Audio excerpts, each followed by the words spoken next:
La période du Covid-19 a été une période particulière pour nous comme pour tout le monde, spécialement pour nous car on était en train de préparer une deuxième ouverture. La tentation de laisser tomber ou quand même de mettre de côté ce projet était assez forte. Et donc du coup après les premières journées on s'est bien sûr concentré sur comment maintenir opérationnel notre premier resto. C'est qu'on a compris que c'est en fait il fallait vraiment regarder ça comme une occasion. Il fallait continuer à programmer les futurs. Mais c'était important pour nous je pense de oui décaler nos projets, mais il ne fallait pas du tout se dire on ne va pas le faire.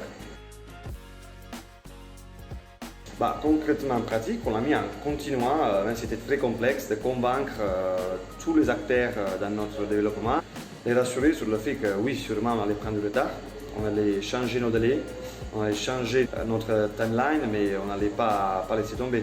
Il ne faut pas regarder la crise du Covid comme un moment où on revient de la survie. C'est un moment où on adapte notre business, c'est un moment où on demande de l'aide, une chose très importante, comme dans la vie, dans les business c'est pareil, où on demande du temps, on demande de la solidarité, de la compréhension, mais une mauvaise impasse ne peut pas justifier le fait d'abandonner des promesses ou des projets. Je pense qu'il faut vraiment rester confiant.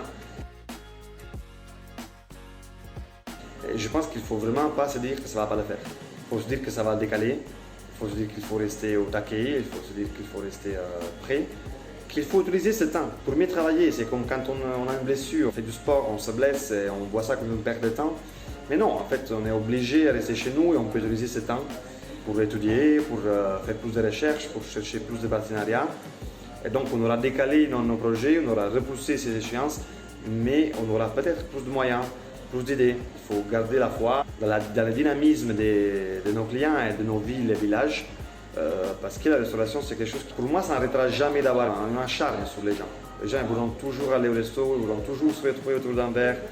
Et donc, tôt ou tard, on reviendra à la normale. Il faut vraiment ne pas s'arrêter en ce moment et continuer à faire comme si c'était une pause.